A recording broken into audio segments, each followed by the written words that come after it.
न था, न है और न संभव है। क्योंकि शांति और सद्भाव उदारता में होते हैं, व्यापकता में होते हैं, संकीर्णता में नहीं। जहां संकीर्णता है, जहां स्वार्थ परायणता है, जहां केवल मात्र अपने तक या अपने परिवार तक या अपनी जाति तक या अपने वर्ग तक सीमित रहने की भावना है, अर्थात जहां संकीर्णता है वहां कहीं ना कहीं तनाव है, कहीं ना कहीं अशांति है। जो पानी किसी थोड़ी जगह में रह जाता है वह पानी कहीं ना कहीं दुर्गंध युक्त हो जाता है, लेकिन जो पानी बहता है, प्रवाहित होता है अखंड रूप में, वहां यदि गंगा जी के पावन जल को वर्षों वर्ष भी आप संभाल कर रखें, उसकी पावनता में कहीं कोई आंच नहीं आएगी, उसकी पवित्रता में कहीं किसी तरह की रंचक मात्र भी कोई आंच आने वाली नहीं, आने की संभावना नहीं। भारतीय संस्कृति श्री गंगा जी के पावन जल की तरह एक दिव्य प्रवाह है, अखंड प्रवाह, लगातार का बहता हुआ प्रवाह है भारतीय संस्कृति। वहां उदारता है, वहां व्यापकता है, और यही कारण है कि हमारे ऋषि जब भी समाधि से उठे उन्होंने केवल मात्र किसी जाति का, वर्ग का, वर्ण का, स्थान का, व्यक्ति का ही हित नहीं चाहा। उन्होंने जब भी कहा सर्वे भवन्तु सुखिनः का, जब भी भारतीय ऋषियों के हाथ फैले वो पूरी सद्भावना के लिए फैले, सब तरह की संकीर्णताओं को अलग करके व्यापकता का उद्घोष लेकर के भारतीय ऋषियों के हाथ फैले। सर्वे भवन्तु सुखिनः उन्होंने कहा। वासुदेवा सर्वमिति, अभी आप संकीर्तन कर रहे थे ओम नमो भगवते वासुदेवाय, इस महामंत्र का। वासुदेवा, भगवान ने गीता में कहा वासुदेवा सर्वमिति, वासुदेव कौन? जो कण कण में वास करने वाला है। भगवान ने कहा ऐसा महात्मा दुर्लभ है। कौन? जो सर्वत्र उस वासुदेव को निहार लेता है। गुरबाणी ने कहा वासुदेव बिन अवर न को, बिल्कुल वही भाव, क्योंकि जहां अनुभव है, जहां अनुभव की गहराई है, वहां अंतर नहीं है, वहां संकीर्णता नहीं है। जहां अनुभव की गहराई है, जहां केवल कल्पना है, जहां केवल मात्र अवधारणाएं हैं, वहां अंतर हो सकते हैं, वहां संकीर्णता हो सकती है। लेकिन जहां अनुभव है, जहां उस विराट के साथ एक रूपता साध ली जाती है, वहां कोई अंतर नहीं, वहां तो एक ही एक है। वहां गीता हो या गुरु ग्रंथ साहब हो, वहां एक ही एक आपको दिखेगा। वासुदेवा सर्वमिति कहा गीता ने, और गुरु ग्रंथ साहब ने कहा वासुदेव बिन अवर न को, कोई है ही नहीं दूसरा, सब वही तो है, सब उसी का रूप तो है। अवतार परंपरा देखें, कहीं नहीं आप पाओगे कि केवल मात्र किसी जाति के हित के लिए अवतार नहीं। भगवान राम का अवतार हुआ, शबरी के पास चल करके स्वयं गए। बहुत से लोग पूछते हैं कि 14 वर्ष का वनवास क्यों लिया गया? रावण का वध करने के लिए ही क्या? हम कहते हैं बिल्कुल नहीं।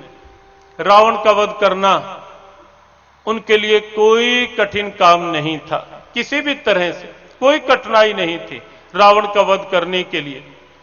जिनके लिए स्वयं भगवान शंकर ये कहते हो उमा राम की भृक्ति विलासा हो ही विश्व पुनि पावहि नासा, जिनके भृक्ति विलास से विश्व में प्रलय आ सकती है, उनके लिए रावण का वध कठिन था? बिल्कुल नहीं, कदापि नहीं और कतई नहीं। भगवान ने वनवास रावण के वध के लिए नहीं स्वीकारा, भगवान वन में तो गए शबरी के बेर खाने के लिए। भगवान वन में ये आदर्श रखने के लिए गए कि मेरे लिए सब बराबर हैं।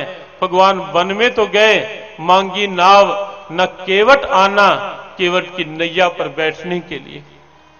भगवान वन में गए निषाद राज को गले लगाने के लिए। भगवान वन में गए कोल, किरात, भील इत्यादि सबको साथ लेकर विश्व को यह संदेश देने के लिए कि दुनिया वालों, मैं भले ही अयोध्या के राजमहल में प्रकट हुआ हूं, जन्मा हूं, लेकिन मैं केवल मात्र किसी नगर का नहीं, किसी महल का नहीं, केवल मात्र किसी जाति का नहीं, मैं सबका हूं और सब मेरे। सद्भावना। भगवान कृष्ण का आप अवतार ले, दुर्योधन के व्यंजन त्याग करके, भाग करके विदुरानी के घर जाना और मांग करके मिलने पर केले के छिलके खा जाना, बिना नमक का साग खा जाना, हंसकर प्रेम से, और ऐसी ढेरों घटनाएं, सुदामा को अपना आसन देकर स्वयं चरणों में बैठ जाना, ये क्या दर्शाता है, क्या सिद्ध करता है? समता, समभाव, सद्भाव। सबका हूं, सब मेरे हैं, मैं सबका हूं, मैं सबके लिए।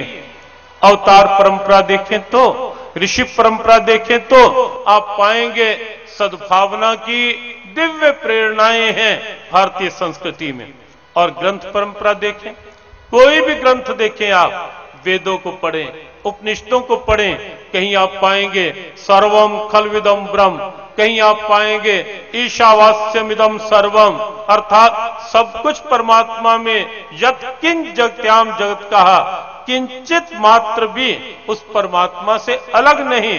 वेद पढ़ें, उपनिषद पढ़ें, वहां आपको मिलेगा ये सारी सृष्टि परमात्मा से है, परमात्मा में है, परमात्मा की है, परमात्मा इस संपूर्ण सृष्टि में है, उससे अलग कोई नहीं, सब उसमें, सब उससे। वेद पढ़ें तो, उपनिषद पढ़ें तो, गीता पढ़ें तो आपको मिले, कई स्थानों में आप ऐसी प्रेरणा पाएंगे। सर्वभूतात्म भूतात्मा वासुदेवा सर्वमिति पंडिता समदर्शिना, ऐसी अनेक प्रेरणाएं। गीता तो समता की एक अलौकिक, एक दिव्य प्रेरणा ही है गीता। रामचरितमानस पढ़ें आप, सिया राम में सब जग जानी, और ऐसी ढेरों प्रेरणाएं मानस में भी आपको मिलेंगी, जहां आपको लगेगा कि सब उसमें है, वो सब में है, बाहर वो भीतर वो, बाहर भीतर एको जानो, यह गुरु ज्ञान बताई। बस अंतर इतना कि जन नानक बिनु आपा चीने, मिटे न भ्रम की काई। क्योंकि अंदर हम अपने को देखते नहीं, अंदर के आवरणों को उतारते नहीं, और इसलिए संकीर्णता में उलझ कर रह जाते हैं। वरना संत परंपरा, ग्रंथ परंपरा तो व्यापकता की परंपरा है, उदारता की परंपरा है, दिव्यताओं की परंपरा है, अलौकिकताओं की परंपरा है ये संत परंपरा और ग्रंथ परंपरा।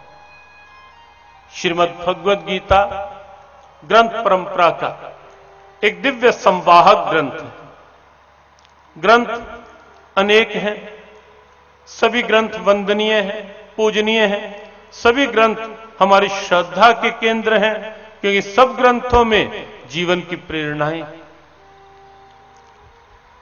बहुत बृहद आकार के ग्रंथ वेद हैं, पुराण हैं, लेकिन गीता बहुत छोटा सा ग्रंथ है, बहुत छोटा सा, केवल 18 अध्याय और मात्र 700 श्लोक, केवल 700 श्लोक इस ग्रंथ के अंदर।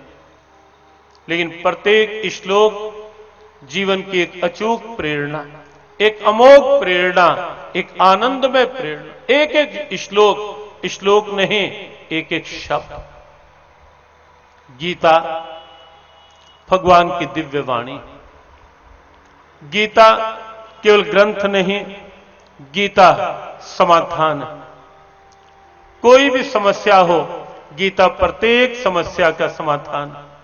समस्या मानसिक हो, समस्या पारिवारिक हो, समस्या सामाजिक हो, राष्ट्रीय हो या